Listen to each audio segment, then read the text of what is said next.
alaikum and welcome to Women's AM. Today we are discussing menopause. What are the signs and symptoms and how long does it last? And for something that affects all women at some point in their life, it's something we still have little knowledge about. This is what we'll be discussing in today's Her Views.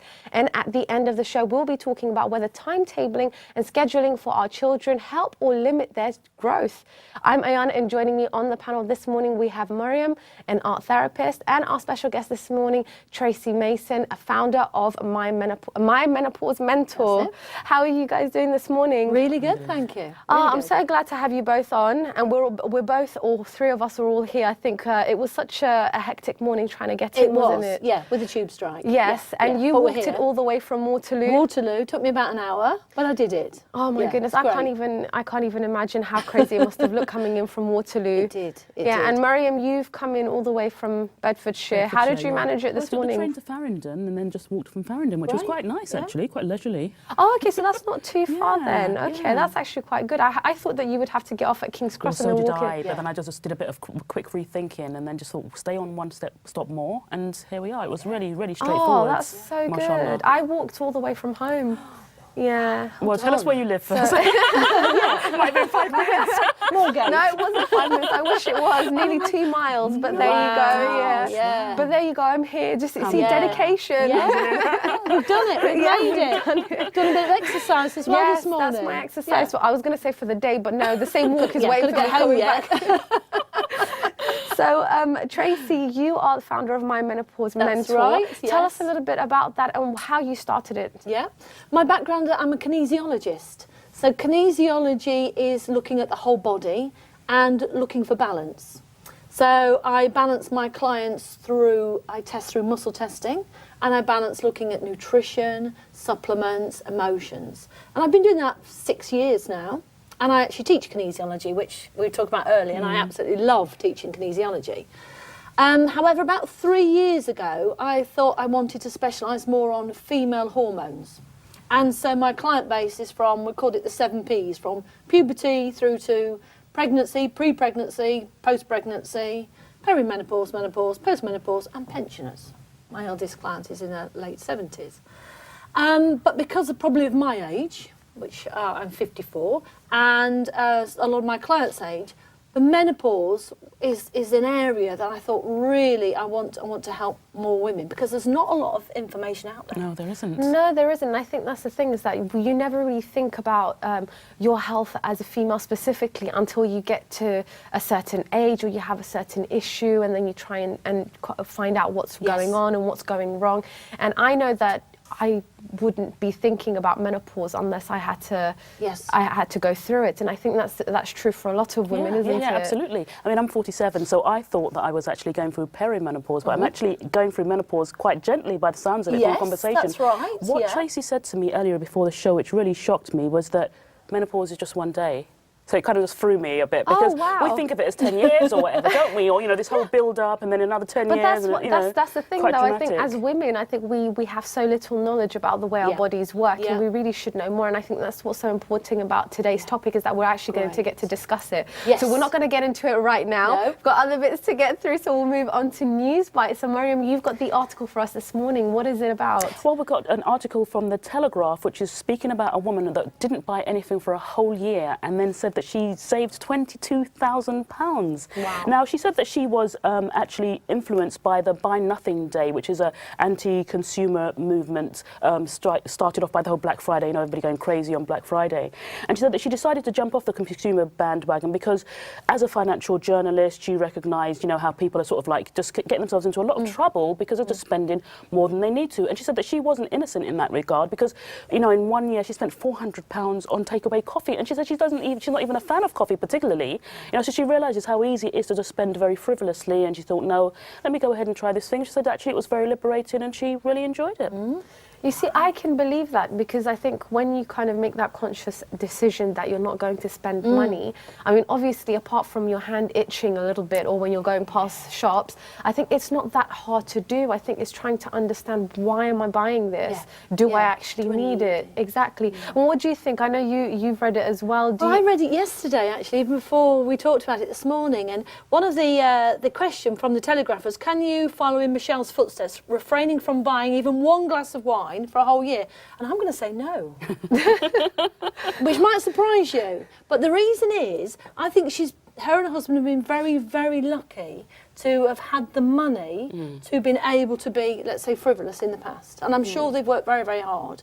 But there are a lot of people that work really hard out there and don't actually have that kind of money as well, that have to count the pennies. So I think she's been very lucky. But the reason I'm saying no really is because I think she went from one extreme to the other. I think the no buying for a whole year is really extreme. And I think they'd put a budget for her and her husband of £35 a week, £5 a day on food. So I can be frugal with my food, but I would struggle for £5 a day to have good quality, not even necessarily organic, but locally produced food for £5 a day for two people. So that's really why I'm saying no.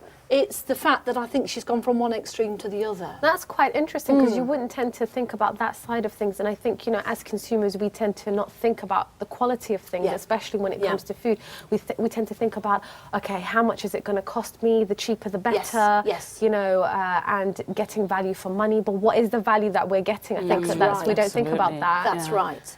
It's quite interesting. I think it's quite nice in that, you know, it gives you an alternative way of looking at things.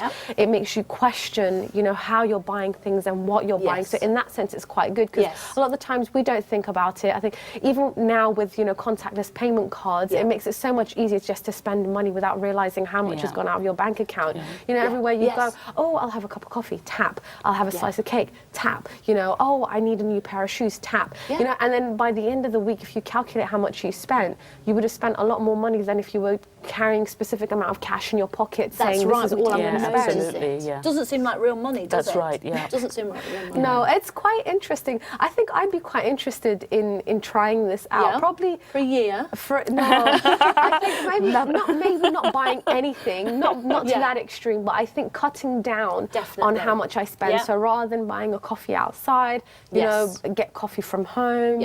You know, instead of getting a slice of cake, you know, be healthier and get fruit from home and that sort of thing. I think you were talking about the quality of food, and I think that's quite interesting because when you're out and about, you'll buy anything. She mentioned something about a white flat something. I'm like, well, what? I didn't even know what it is from some sort of takeaway. I'm like, what is that? But I really do think we are too materialistic. I think we have too much stuff. I love a declutter. I love a declutter. And when the charity shop bag arrives, I'm like, wow, what can I get rid of? But also the way she was cycling everywhere, I'm not sure about that either, to be honest. Especially walking through London today. Yeah, in London, I don't know. It's just it's too crazy. I think cycling in London. It's not very. I don't think it's very safe. I don't think I'd be able to cycle through London. I don't know, Mariam, would you? No, I don't think I would. I think we were talking about silent killers, weren't we? And how, you know, they're sort of like the new drivers in the sense of they're just as aggressive, really, and quite vocal as well. I can only go left on a bike, so I wouldn't get very far. I can't go right, because I fall off. Well, you never know. You turn left enough times to be on the side that you need to be. But we do have another bit of news this morning. It's quite an interesting one, and it's a clip on something new and interesting in the US, and it's called Shop with Your Doc. Let's have a look at this clip.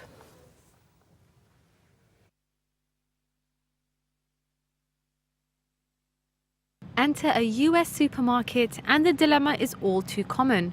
Will what I buy be healthy, fattening, a substitute? That's when many wish they had a specialist at their side. Shop with Your Doc, a program organized by a network of hospitals in California, aims to help with that, stationing doctors and nutritionists in supermarkets to aid customers in navigating food choices in a country where a third of the population is obese. Mike Keegan wants to buy organic products, but sometimes they're too expensive, so he takes home substitutes. For a lot of people who are on low income, myself included, it is tougher to have those healthier food choices.